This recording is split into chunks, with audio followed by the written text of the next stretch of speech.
We have Sudhir Krishna, former Secretary, Ministry of Urban Development, Government of India, joining us. Thank you, Dr. Krishna, for joining us. Now, there is debris, coming down from the cavities. The entire effort seems to be quite a long haul because we see this horizontal auger drilling machines operating at a speed of just 1 meter per hour, and understandably so because there are no hard rocks and only loose debris. Clearly, it is a difficult rescue operation, sir. What are the challenges that the team could be facing here? Well, I think at the outset, I would like to be optimistic and wish the people who are trapped to come out safely. But having said that, I think it is a well-known fact that Himalayan region comprises soft rocks in general, and only in patches, in small portions, there are hard, stable rocks. And it's a difficult situation. And we have seen there are multiple issues, challenges for the Himalayan region. The landslide is one, the land subsidence is second, and then the rivers, the rivers being harnessed, creating two types of challenges. One is huge weight of the impounded water in the major dams, and second is reduced flow in the rivers and the tributaries.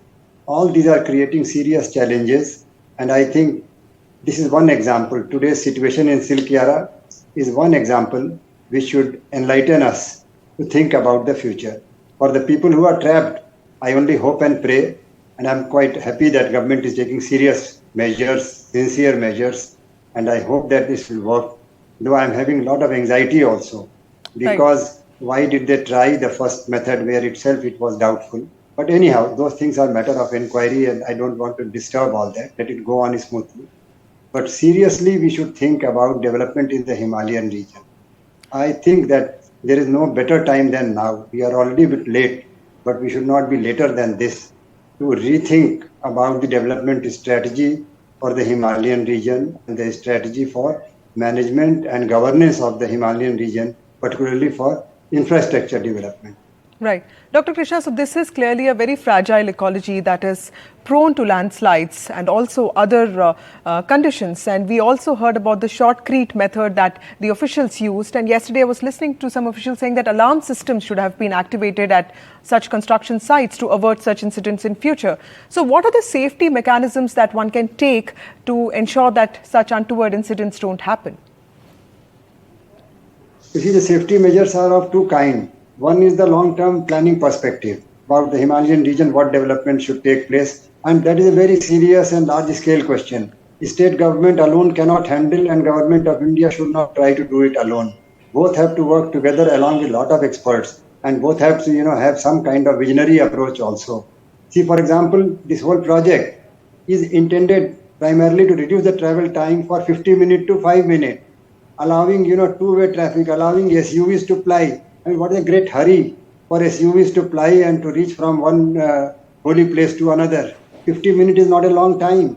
We are spending more than 50 minutes within Delhi to travel from our home to office, and we are accepted it, and we are trying to resolve that. But in going for a religious place, why should we try to reach 5 minutes?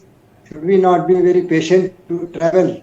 And in the process, what is at stake is the sustainability of the Himalayan region. Right. Should we put the sustainability of Himalayan region at stake, or allowing the pilgrims to move in their SUV very speedily from one dham to another? Is it that what we have been priced to pay for it? So I think a serious rethink is required.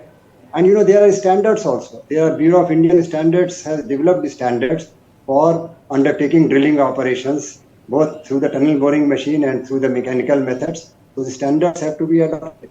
Now, what has happened is in the major organizations like NHAI or like NHPC and so on, when they take up, they have their own manuals. We do not know what is inside that. They may or may not follow BIS standards.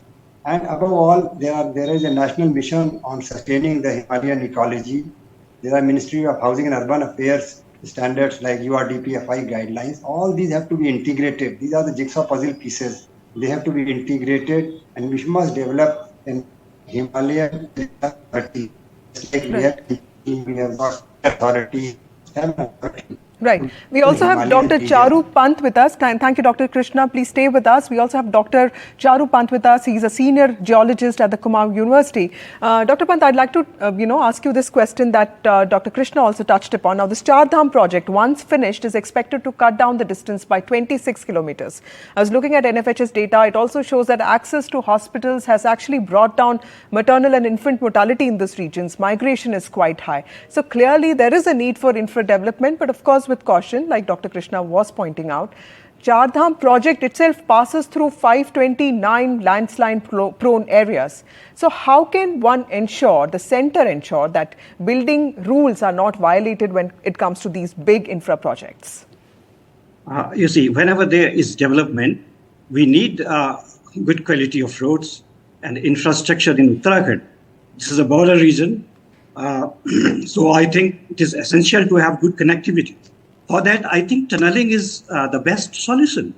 The government of Uttarakhand has been spending every year a lot of money in repair and managing landslides. So if we have in chronic zones, I think tunnels are the only solutions because it saves us from recurring expenditure, is saved.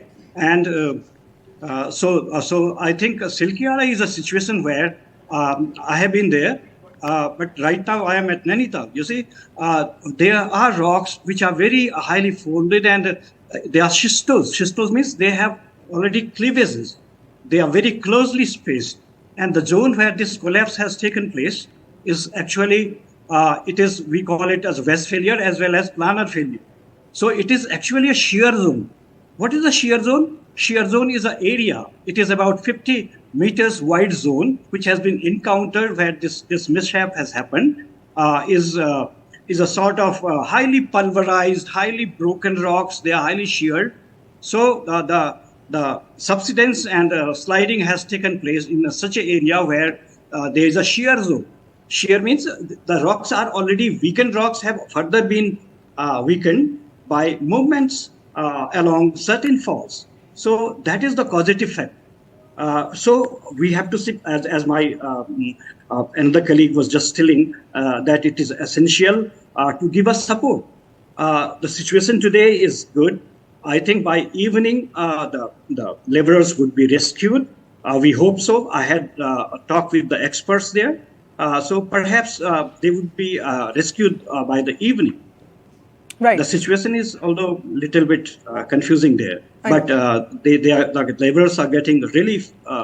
Food and oxygen level is good, and they had conversation with the laborers, so they have confidence is high.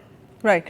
So, Dr. Pant, we're also talking about a tectonically active area. It's also densely populated because if you look at Uttarakhand, it is one of the highly urbanized and urbanizing states of the country. So, with this kind of urbanization, migration, how do you see the state changing in terms of its own needs, be it the living space or even livelihoods, and what care needs to be taken to ensure that even these projects have a good longevity? Projects, as far as the longevity of the projects is concerned, you see, technology is available as of date. So the company who is using this, perhaps there were some lapses. They should have provided a sufficient support. This is what I understand. I'm in Nainital, so I cannot exactly comment, but I feel that the support was support or the anchors and the grouting measures perhaps failed there. As far as the migration and other things are concerned, it is a big problem. You see, at the same time, we are having influx of lot of tourist inflow. So there is pressure on resources. There is pressure on. So we need to, as I always say, that we need to have smaller tourist destinations with good facilities, and we have to think long-term planning. Right. In long-term planning, it is not an easy thing to manage. Himalayan area is itself fragile. Its fragility is inherent. It's related to its birth. So these are some of the issues that we are facing. But I think whenever there is a new road construction or new activity, these things happen. Right. But nature takes its own course, and then things get stabilized in due course of time. Right. Thank you, Dr. Pant, and thank you, Dr. Krishna, for joining us.